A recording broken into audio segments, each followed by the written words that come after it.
আসসালামু আলাইকুম। দেশ বিদেশ টিভি থেকে হুসেন বলছি। আমার চ্যানেলে সবাইকে স্বাগত। আওয়ামী লীগ প্রায় ৪ মাস হলো তাদের তেমন কোনো অ্যাক্টিভিটিস নেই। তারা কেউ আছেন আত্মগোপনে, কেউ জেলে, কেউ বিদেশে। এখন এই অবস্থায় অনেকেই মনে করছেন যে আওয়ামী লীগের উচিত আবার উঠে দাঁড়ানো, নতুন কমিটি দিয়ে, নতুন লোকজন দিয়ে, ফ্রেশ লোকজন দিয়ে, সৎ লোকজন দিয়ে তাদেরকে আবার শুরু করা উচিত। এখন কেউ বলছেন যে আওয়ামী লীগের কমিটি বানাবে বিএনপি। এখন সেটা কি রকম? যেমন মির্জা ফখরুল কিন্তু বিএনপির যে সাধারণ সম্পাদক, মির্জা ফখরুল দীর্ঘদিন যাবৎ বিএনপির সাধারণ সম্পাদক হিসাবে আছে। তো এইটা শুধু খালেদা জিয়া বা তারেক রহমান চেয়েছেন বলেই কিন্তু হয়নি। অনেকেই মনে করেন যে আওয়ামী লীগ আমলে আওয়ামী লীগই চেয়েছিল মির্জা ফখরুল সাধারণ সম্পাদক থাকুক। এখন প্রশ্ন হচ্ছে যে কেন চেয়েছিল তারা চাচ্ছিল এই জন্য যাতে বিএনপির সাধারণ সম্পাদক বা বড় পদে কোনো হার্ড লাইনের লোক না আসে, যাতে আওয়ামী লীগের জন্য বা তার সরকারের জন্য কোনো ঝুঁকি তৈরি না হয়। সুতরাং বলা যায় যে ফখরুল বিএনপির মনোনীত হয়েছিলেন সাধারণ সম্পাদক, সেটা বিএনপি মনোনীত করেছিল, আবার আওয়ামী লীগও মনোনীত করেছিল। তো এখন অবস্থাটা এমন ছিল তখন যে আওয়ামী লীগের বিরুদ্ধে কথা বলাটাই ছিল অসম্ভব। সেক্ষেত্রে বিএনপিও মেনে নিয়েছিল যে সফট লাইনের ফখরুল থাকবেন, এবং তিনি থেকেও ছিলেন। তবে অনেকে অভিযোগ করেন এই সফট লাইনের লোক ফখরুল থাকার কারণে 15 বছর আন্দোলন করে সেটা চূড়ান্ত পর্যায়ে নিয়ে যাওয়া যায়নি। এখন শোনা যাচ্ছে যে সামনে হয়তো ক্ষমতায় বিএনপি আসবে।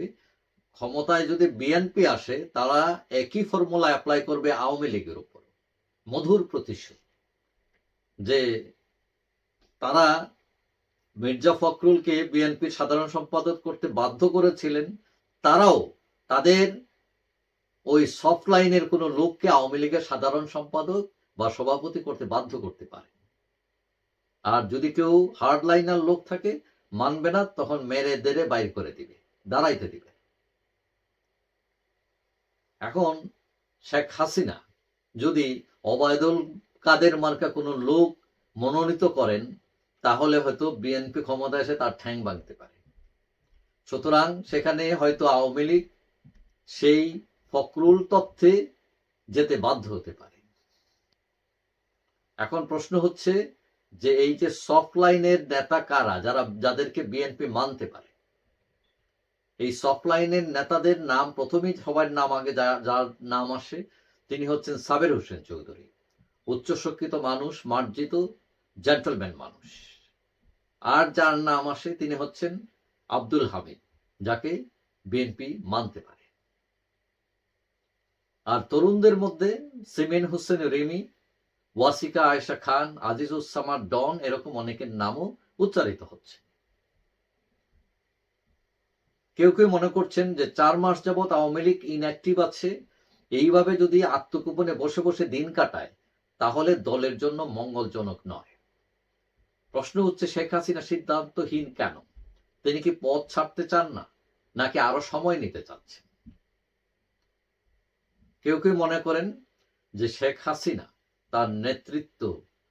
তার নেতৃত্বে নতুন কমিটি তৈরি করতে পারে, সেখানে ওবায়দুল কাদের বাদ পড়বেন, এটা মোটামুটি নিশ্চিত। এবং কেউ মনে করছেন নির্বাচনের আগে যদি কমিটি হয়, তাহলে সেটা হবে নেত্রীর চয়েস। আর বিএনপি ক্ষমতায় যাওয়ার পর যদি কমিটি হয়, তাহলে সেই চয়েস আর নেত্রীর থাকবে না, সেখানে নেত্রী প্লাস বিএনপি যোগ হবে। ফখরুল তত্ত্বে সফট নেতাকেই দিতে হবে, দিতে তারা বাধ্য হতে পারেন। সেই জন্য কেউ বলছেন যে যদি তারা আরো দেরি করেন নতুন কমিটি দিতে, তাহলে আওয়ামী লীগের কমিটি বানাবে বিএনপি। যাই হোক, সবাই ভালো থাকবেন। আশা করি দেখা হবে অন্য কোনো ভিডিওতে, ইনশাআল্লাহ। আল্লাহ।